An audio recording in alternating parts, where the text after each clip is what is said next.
Result announced. Gate का result अभी भी आया है और गेट के अंदर सबसे जबरदस्त चीज है कि बहुत सारे स्टूडेंट अपीयर करते हैं, approximately for the CS background if I will say more than 1.5 lakh student appeared in this particular paper. Exact data तो अभी अनाउंस नहीं हुआ, very soon we can expect कि अनाउंस भी हो जाए। Some of the students are basically getting the good marks and some of the students definitely they are basically getting the less marks। और high marks और less marks के बावजूद कुछ लोगों में काफी खुशी का माहौल है and some of the people are very tensed, right. I have talked around 100 to 200 people कुछ का ग्रुप डिस्कशन में एंड कुछ खुश भी थे, कुछ गम भी थे, स्पेशली फॉर द नॉर्मलाइजेशन। इन सब चीजों पे बात करेंगे, पर उससे पहले हमारे साथ हैं एक जबरदस्त टॉपर और जिनका इस साल गेट 2025 के अंदर AIR 20 लेके आए हैं। तो सबसे पहले जानते हैं Abhigya, welcome to the session.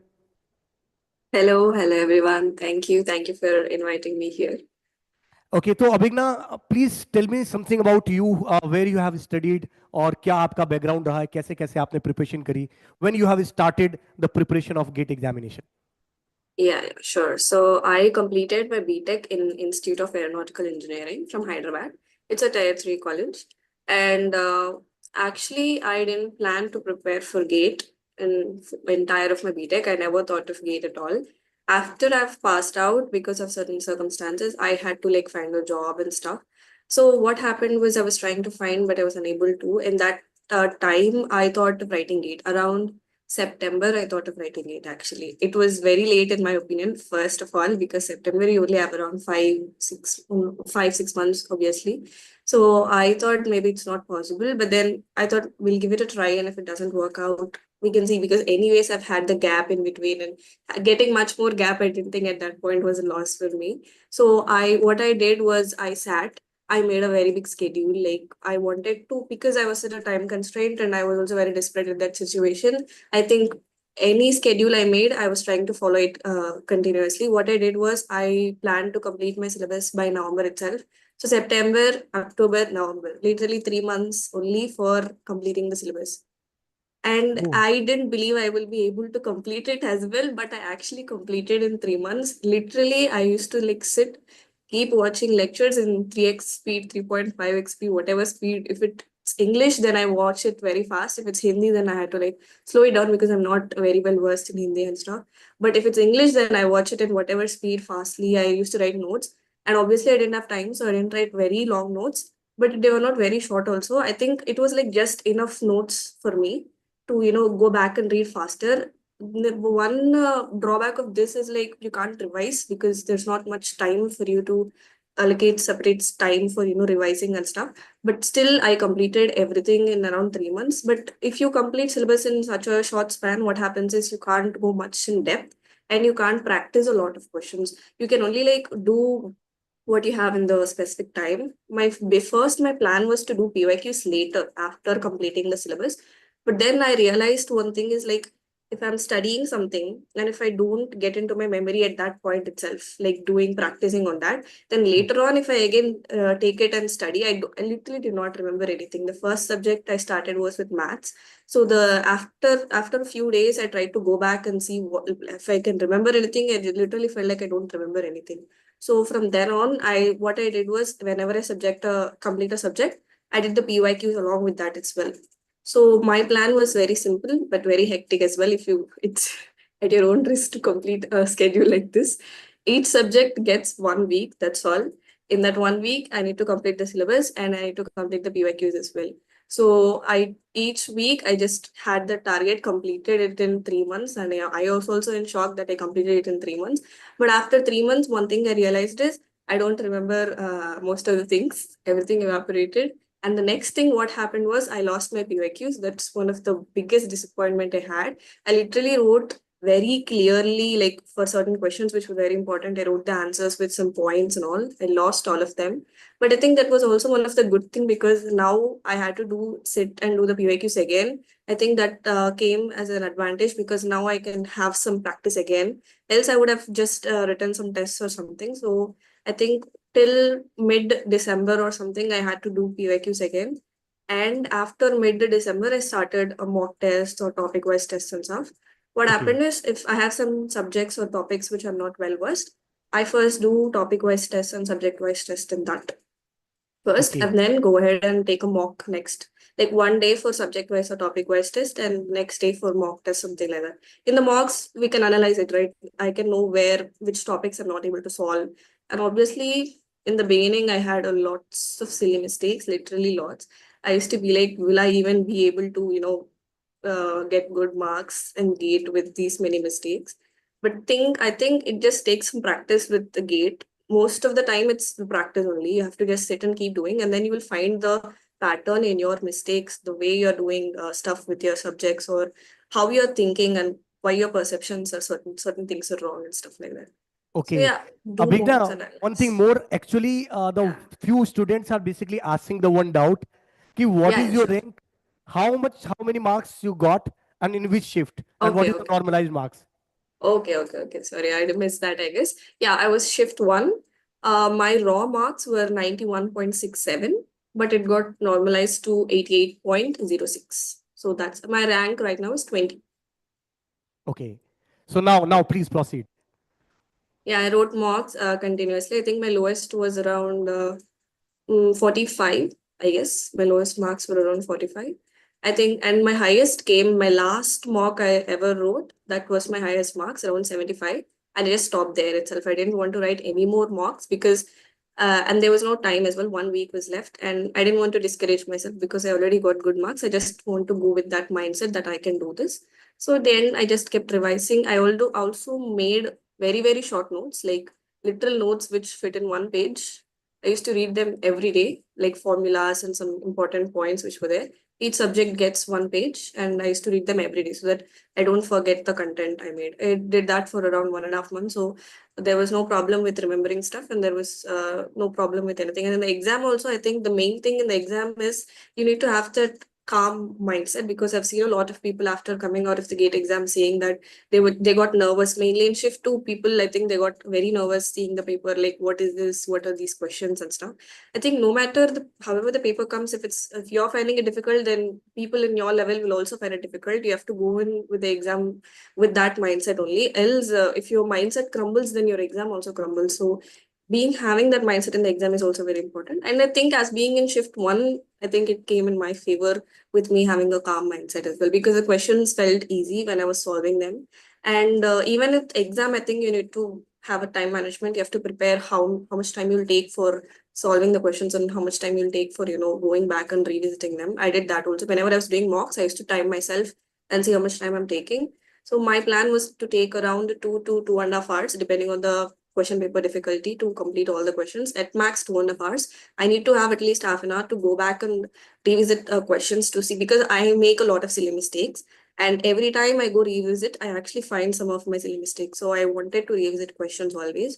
So that's why. And actually, in the real gate exam, I completed the exam in 2 hours, and I had 1 hour to go back and sit and find my silly Oh, mistakes. So I actually found two questions which were actually wrong also.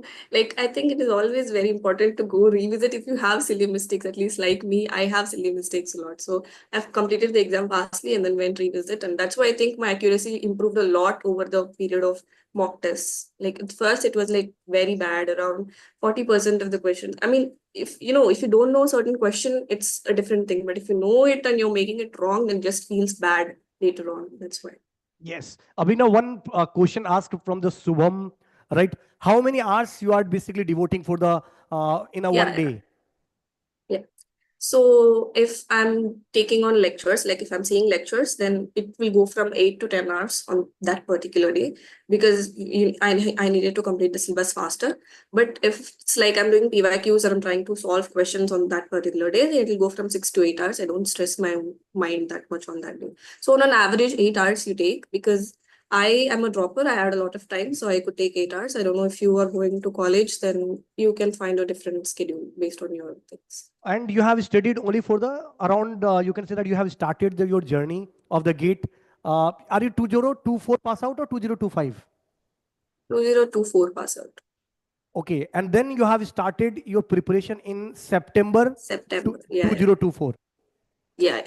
So it's, you can say that it's quite interesting story, right? In the September, October, November, December, January, only within the 5 months of preparation, a Yeah. student are Yeah. basically securing under 100 rank. That is the true motivation. And Yeah. definitely for those particular rank, definitely a good strategy is basically required. You have already Yeah. discussed about the some of the strategy also. But one thing I'm actually personally interested in this, how you have Yeah, covered the sure. entire syllabus within the 3 months, whether you have studied Uh, into the selective manner, or some of the subject you have studied into the detail, and some of the subject you have studied into the, you can say that in the selective manner. How you have yeah. covered the theoretical portion. Yeah, I can tell you. I think C, DS, and Algo, these three are the subjects. I didn't see any videos or anything because I was already aware of them from before itself. So I didn't see any videos. For the other subjects, I had to. First thing is, if you're doing self-study, finding the correct resources itself takes some time actually, because once you start going to a playlist or a YouTube course, you just can't go back later. It's just time waste will happen. So first do proper research, see what kind of lecturers are, aligned with your teaching style, what pace they're going. I think I did a lot of research, whole internet. And then each subject, nothing, literally nothing. I used to sit with a fresh mind thinking I'm not preparing for gate or anything. I'm just trying to learn this. I'm trying to grasp the knowledge from this. Having the pressure of an exam always gets into your brain. Don't think about the exam when you're trying, like in the starting steps itself. Maybe think about it in your revision phase, but not when you're learning phase. Try to get as much knowledge as possible. And in the first time, what happened, whatever the videos, whatever the sir or the professor I'm following, whatever the videos are there, I just watch everything. I won't miss any single topic or anything. And I don't watch videos where they're solving questions. I just skip them because I will do them later on itself, I used to think. And actually it works also because if I see the questions, I don't think I'll think by myself later on. So I just skip those parts, just see the topics, how what they're teaching. And if it feels repetitive, I just keep skipping because I needed to be fast. And that's how I did. But obviously, I left some topics in between some subjects which I didn't feel like studying at that point because it's just too much information overload on my brain. Like there True. were lots of topics like that which I just left thinking I'll study later on, but I actually did. But I think if I would have finished it then itself, I would have extra time later on. And during the revision time, whenever I take a subject, whatever topics I've not covered, I don't think they're very big topics that I've not covered. If they're big, I will finish there only. There are small topics, like with about Booth's algorithm was there. I literally didn't want to study about that because it like literally some 5 to 6 questions have come till now in it. I didn't want to study about it. But then I did study at the end, towards the end, like in January, I thought, why not just study? Like, why to leave a topic? Because if they're going to ask a question in the topic, I will miss on it. I don't want to be missing on something which I could have studied. Maybe if it's a conceptual thing that my brain can't understand, that's another thing. But I don't want to miss it just because I didn't study that topic. But at the True. end, I think I completed each and every topic. You can ask me any topic, I would have touched it. Not maybe not the depth in some topics, but I would have touched it somehow to at least, All the think topics, right? something and try to solve the topics. Yeah. Great. And one thing more, I want to know whether you have followed the sum of the books, or completely you have followed the professor or lecturers or notes, anything, or whether you Um, have studied the books also for that. no books. I don't think I can read books for exams. It'll just go above my brain. I need to have a person before me like explaining and to have that visual stuff. So obviously I didn't use any books. Mostly it's YouTube or for CDS and Algo, not books, but Google and stuff I used. But never no books. I've never used any books. That's all. Great. And one of the student asking the one question: how many Yeah. mock tests you have written, right? You have attempted. Yeah. Yeah. Around 15, 17, I guess. That 15 is to the full length 17. or topic subject wise? Full length Oh, mock full test. length. Topic subject, I think, I don't know, I didn't count. But And depends on how the much? topic, I didn't know. It just Okay, 15 or yeah, 16. And what was your highest marks and the lowest marks? yeah. As I said, my lowest marks were around 45. My highest was 75. That's all. My main goal was actually to have above 75 marks. I thought it'll be set and all 75. It's enough for getting below 200 rank. But if you see now, if anyone has got 75 marks in set one, they are done for. Like they're getting like around 250, I guess. They get 270 or something. I saw somewhere the people are getting with 70 marks, they're Great. getting that much rank. So 75 in the mock test, but in the final exam, you have secured 91.33 marks, right? Yeah, That is the yeah, that is the great, right? So yeah, one thing more, can you elaborate it? Why in the mock test? All because it's not happening only with the you, Anigma, right? This yeah, has yeah, happened yeah, with the everybody, right? Most of the student, what actually I observed in the test series or in the mock test, they are basically getting the less marks as compared to the yeah, final exam. Why it is yeah. going to happen? I think basically what happens in test series, I think two things differ. What is one thing, if you're usually test series are given by different coaching institutes, right? So if you take one coaching institute test series, they, I mean, based on what they have taught on, based on what they think are important topics and unique topics, they tend to keep those questions in that. If you do not take that coaching, you wouldn't know some topics or some questions, some pattern they're trying to follow. So based on that, you lose some marks. And the next thing is, normally itself, coaching institutes tests are a bit difficult than the gate paper. I mean, nowadays actually gate paper is coming easier. Maybe if you go in the past, it was a bit difficult, I mean, medium level, but now it's a bit easier only. So I think it differs like that. It's mostly Okay, dependent on the difficulty level only. You can't just say, like, sometimes it can also happen that you get good marks in mocks, but not very good marks in gate. It depends gate on the exam. difficulty level of the paper. But nowadays, something what happened now actually, whenever the people are basically making the mock test now, they are Yeah, basically thinking in such a manner that should be a little bit difficult size, so that whenever the yeah, student will attempt because in the gate paper, what you can feel, there are some of the questions were very easy. Some of the question they yeah, will yeah, ask into the moderate level. Some of the question were yeah, definitely difficult also. But in the yeah, mock test, around 50% marks or question you will get the difficult actually, yeah. right? So this is the one of the Most reason. of the mocks, I don't think I was able to even finish some questions. Like, it's True. just lengthy also. Sometimes mocks are like you need to have a lot of time. But in the actual exam, you say I finished the exam in 2 hours because it was literally very easy and it didn't take any time as well. Definitely. And this was your first attempt or second attempt for the gate? No, this was my first attempt. I First never even attempt. thought Okay, of trying great. it. Yeah. Because your stories are somehow the similar to the my story actually. I have also Oh, secured okay. All India rank 23, right? But Oh, I okay. have also studied only for the 2.5 month or 3 month actually, right? Oh, But oh. at the particular time there was no such type of competitions are basically there, right? Yeah, So yeah, because at the time the PSU are basically not connected through the gate examination. At the time you have to oh, write the gate examination only for the higher studies, and the people who oh, are studying into the IIT or NIT, they are not basically bothering to crack the gate exam. They are not interested in the yeah, gate, yeah, right? yeah. But still some of the people like me, they are writing the paper. I have write the paper just like that, right? I have only done the some previous year questions. From the questions I have learned the concept, then I have written the paper and secured all India rank Yeah. 23. That's very good. but Wonderful. Yeah. nowadays definitely you cannot skip any of the topic, because we cannot say Yeah. nowadays the Yeah. examiner are basically asking the question in 360-degree manner, right? Every Yeah. topic they are basically going to touch, right? So you have to prepare in a good manner. One thing more, Yeah. in which subject you are feeling very difficulty during the paper also and during Yeah. the Yeah. study also, right?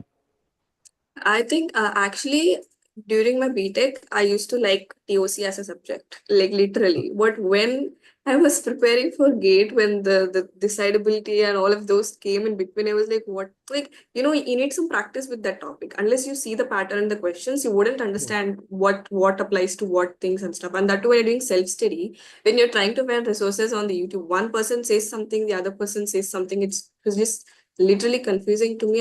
I found it very difficult until the end. I thought I'll make it in the exam, but again, I made the silly mistake in TOC. Again, I was like, this subject is going to eat my head till the end. So how much marks you have attempted actually for the gate 2025? Actually, I attempted each and every question. I didn't want to leave everything, so I 100 just marks. attempted everyone. Yeah, I attempted every question I attempted. Oh, I great. knew one question I was wrong. Like last 2 minutes, I was sitting on it. I know it was wrong, but I didn't want to take a chance on what if my option was correct. Only one question I was very like, maybe it can be wrong. So I just put it off. Doesn't matter. I just put it in game. I attempted all questions. One thing more, Nigma, I actually, in the paper two, you have secured Yeah, around 91.33, and after the normalization, it will become 87, 88, right? 88. Yeah, 88. yeah, yeah. Three, so approximately 3 marks reduced, right? People Yeah, who are in the set two, they got yeah, 12 marks extra, right? That yeah, is not extra. So whether that type of difference of the, you can say that 12 marks or 3 marks, that is approximately 15 marks, whether it yeah. is justified with the student.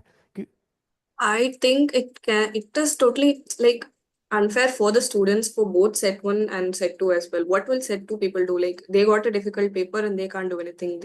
And set one people, like they literally had to sit in the exam, finish those many questions with that much accuracy, trying to, even though the paper was easy, in an exam hall, you sitting there and trying to have that much accuracy is also difficult only. And at the same Definitely. time, trying to maintain the mindset for a person who is writing the set two paper is also difficult.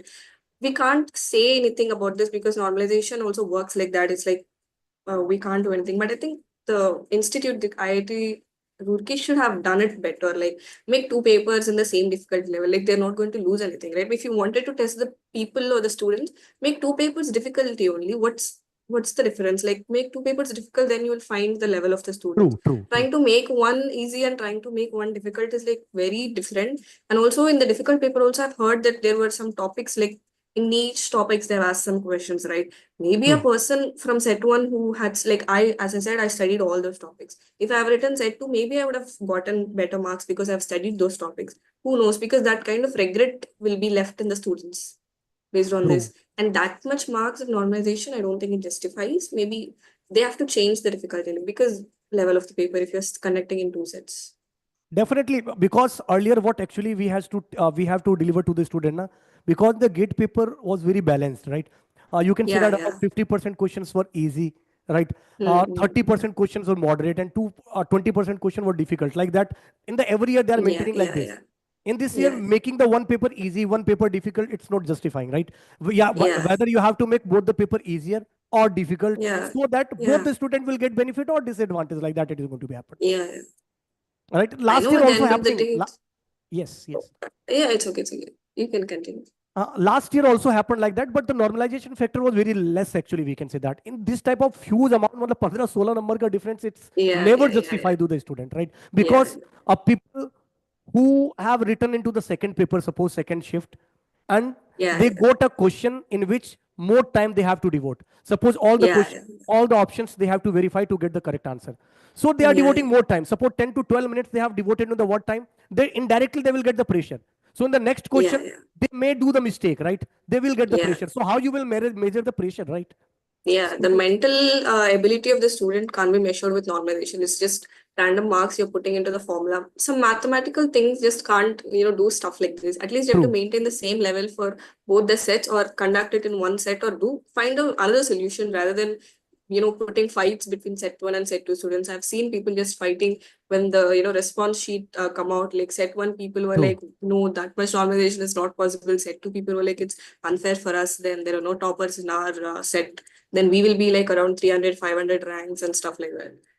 True. But Enigma, congratulations once again, and you are true inspiration for the lots of students who are from tier 3 college and they want to crack the GATE exam with the single digit, with the double digit rank. Of course, you have studied only for the 5 months and you got the 20 rank. So the people Yeah, who are study from the tier 3 college, they have the one opportunity, right? Or one thing only. You have yeah, to crack yeah, that exam with a good manner, go to the IIT, grab a good opportunity or yeah, placement yeah, like yeah, that, right? So definitely you are a true motivation for this such a student who are studying into tier 3, tier 4 college, right? yeah. So Enigma, once again, congratulations and thank you very much. Thank you. Thanks a lot. Thank you, everyone. Thank you. Can I, can I leave? Yes. Thank you, Enigma, and definitely the student got motivated from there, right?